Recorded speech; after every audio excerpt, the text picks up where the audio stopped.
This is a disclaimer. This is my experiences of working in the healthcare field, and no means of telling nobody else's, but mine. So you are free to note your opinions in the comment section. So, anything else, don't judge me, judge your mama, okay?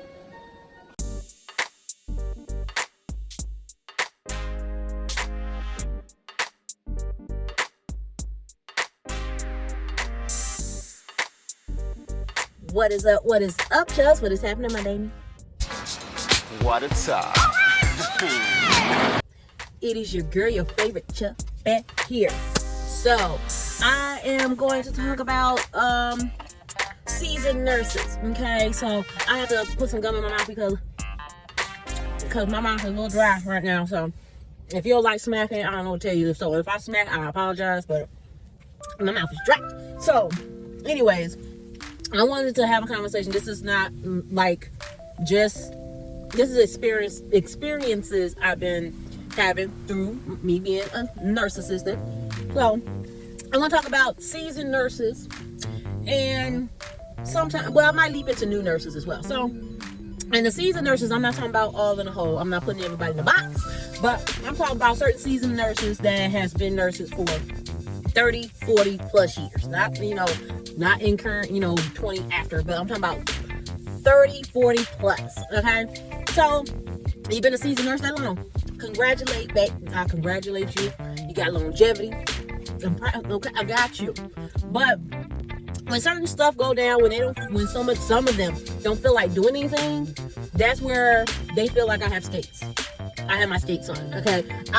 If I'm doing my job, there should be no reasoning for you to tell me how I need to do my job, or when I need to do it, and how I need to do it. If it's being done at the time I'm supposed to do it, why are we having a conversation? So I'm gonna get on why I'm saying this, because the fact that they go in the wayback machine when they first started being a nurse and be like, well, when I was a nurse, we didn't have sex, and we had to put the patients on the bedpans, and we had to do this, we had to do all that, and everything else. So, it's just like I don't understand why certain techs are complaining. Hey, can you do me a favor? Can you go climb on top of the house and then close your eyes and then just jump for me? Yeah. Miss Girl, you must want me to go get my time machine, and you must want to go back in the wayback machine and go back to those times, because we are not at those times. I don't want to hear about what you used to do at the time. I wasn't even ovulating in my mother's fallopian tubes yet, okay? I don't want to hear that. You know what I'm saying? If I know there are techs that do come in and don't do their job, I'm not that one.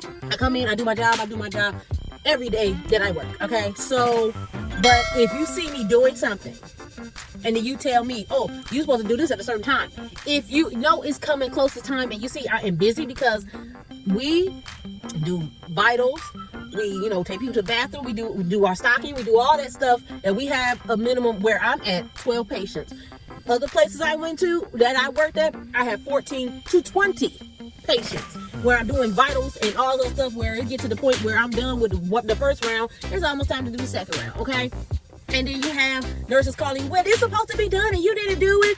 Mind you, I have 14 to 20 patients at these previous jobs. So how soon you think I'm going to get this certain amount done if you know I have 20 patients, which is outrageous for one person, okay? And I understand that your job is difficult as well. But some of these nurses don't understand the benefits of teamwork. They will sit up there and be like, this is what you're supposed to do. I ain't got to do nothing but what I got to do. And that's not how we operate. Yes, I wish I could go ahead and pass some meds for you, girl. I wish I could do that. But I can't. And the thing about it is, if you got let's say you got a blood pressure due because of a medication. If I'm not there yet, would it make sense for you to just take the vitals right then and there so you can have that number so you can get that medication? I would think so. But no. You would walk out the room and then call me to see where I'm at so I can do the vitals where you just left out of there. Doesn't make sense. Do I call you and tell you this person is wet till you change them and walk out the room? No, I do not. I do not. So it's just the stuff that should make sense so we can all get on with our night and have a good night, at least a decent one, to help me out, and I can help you out as much as I can. But they get in the wayback machine and be like, well, when I was this, I'm like, you must want to go back there. That must was your time in your life that you like to be at with doing everything yourself and all this other stuff, because you know when y'all start getting help, they were called orderlies, and some orderly, the way the definition is, they may not did what we did, but what we do. But it's just like you keep talking about the past. And I'm not going to sit up here and be like, okay, well, you're going to have that. You're going to do everything. I'm not doing nothing for you. I'm not that type of person that's going to neglect my patients to prove a point to you. I'm not going to do that. But I will address you. I'll be like, hey, Miss Girl, I'm not at that time. This is not that time. This is not in 1978. This is not that time. I'm not going to go there with you. Be like, well, what you want me to do? Apologize? No, I'm not going to apologize for something I wasn't nowhere near around that you had to deal with. Not my problem. I'm talking about present day. If you see that I'm running around and I'm doing something, because vitals are done at a certain time. I start at a certain time, but it's not like I'm like, do my vitals, move on to the next person. You know what I'm saying? I do blood pressure, whatever. They may have to go to the bathroom after I'm done. So that's going to be an additional 5 to 10 minutes. And then I may not get out that room until 20 minutes total, and I'm going to the next room. If you're already in a room and you know something needs to be you need to get past certain medication, or something needs to be done that involves the blood pressure recording, just do it. Just do it while you in there. Call me, hey, I did this and everything else. And this is not all nurses. These are some experiences I have with certain nurses that feels like they don't have to do certain things, but if I'm doing something else, they feel like as soon as I call them, I should drop like a hat and run with my skates on to go do this, because you walked out the room knowing it needed to be done, but I got this person to do it anyway, so it's whatever, so I just call her. No, it doesn't make sense. And especially at night, where we want to minimize the time that we disrupt a patient's sleep, you do something, then you call me and be like, okay, this needs to be done. If you're already in there, and if it's something vital to medications or anything you have to do for this person, just do it. Or if a patient is calling to go to the bathroom and you know I'm clearly busy, don't sit up there and ignore the damn light and then wait and then be like, oh, there's a light going on. You are not deaf. You hear that going off.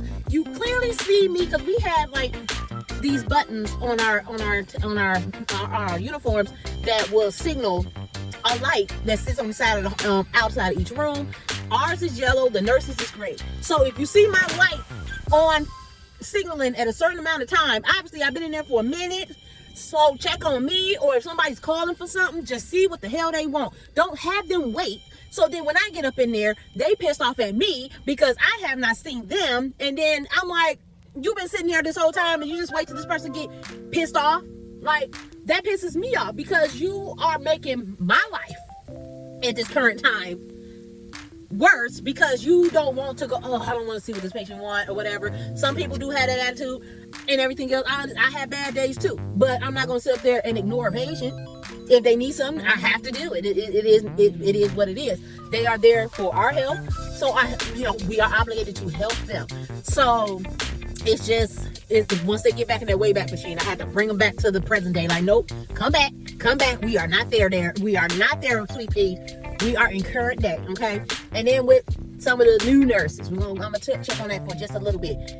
Y'all do this too, especially ones that don't have any CNA experiences. I know some people just go straight to school and everything else, but if you see me at a point in time that I am busy, go check on these people. Don't act, you're brand new to nursing. Granted, I get that. But you also have clinicals where you have certain experiences, and then you have training. And if you see it, but it's just common sense. If I'm busy, go in there. You know what I'm saying? Don't sit up there and be like, well, they just want to go to the bathroom. Or I have somebody that every time a light come on, okay, and the person, they know if it's two lights, that cause like the green and the yellow that pop on, most likely they want to go to the bathroom. They call both the nurse and the tech if they gotta go to the bathroom. I had one certain person, every time them two lights pop on, they had to go to the bathroom. Every time. And I'm just like, no, boo-boo. You're not doing this.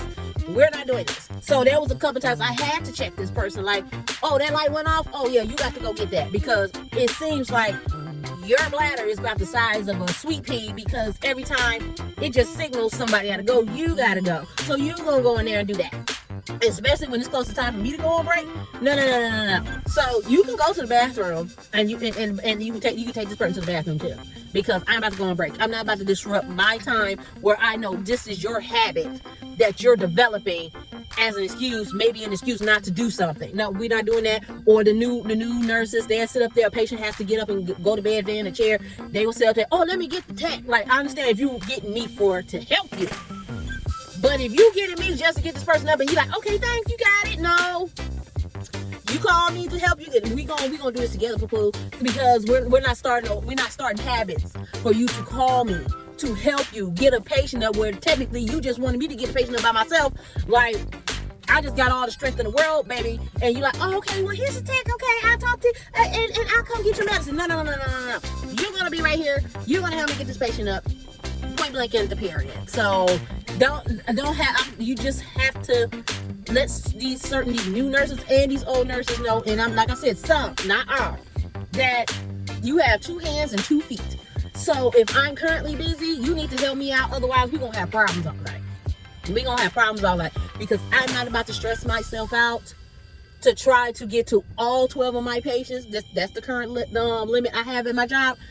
Because you want to sit and do whatever. I understand you have to chart. I understand all that. I understand that. But if I am busy and something is going on, figure out what's going on there. Don't wait until I come out. Oh, I was going to get this. No, you didn't have plans to do that. You was waiting for me to come out this other room so I can do it. Then I'm mad. And then I have to correct you. And then you getting all upset because I'm coming at you. Well, you about to be upset because I'm going to come at you 10 toes down, point blank in the period. You're not about to ruin my back because you don't want to do something. No, you're not going to ruin my back. That's just it. So I just wanted to get that little vent out because it's been happening quite often. And like, just be courteous to each other and your coworkers because we all got to work together, especially during this time working in healthcare. It's hard and everything else. Yes, I'm still wearing my sunglasses. It's getting dark. I'm about to walk in my job anyway. Don't worry about it. So I will talk to y'all next week. Maybe another video this week. But I want to get this rant out because I need to stay my piece and on that topic. Like, we are all healthcare. We all got to work together and stick together. Because once we start to divide, that's when you're going to have problems. Okay? And I'm going to tell you about yourself. Point blank in the period. No, I'm not going to cut you out. But I am going to respectfully tell you about yourself. And that's it. That's all. So, what's today? Monday. So I'm about to go up in here. Tomorrow, I have to go get the second dose of this Pfizer. So I'll probably check in and tell y'all how I'm feeling or whatever. Maybe be the end of this video. I don't know. Hello, editing Chabet here. So I did get the second dose of Pfizer on Tuesday. Today is Friday, and so far I'm fine. My arm was sore up until now. It's still sore, and I'm having backaches and body aches and everything else. And I'm telling you this because I'm being 100%. You know what I'm saying? Everybody's going to respond to the vaccine differently. Whoever gets the vaccine, of course, I had to get it because it's mandatory to keep my job. So far, I'm just having a lot of achiness and everything else, but I live to see another day. So back to this scheduled program.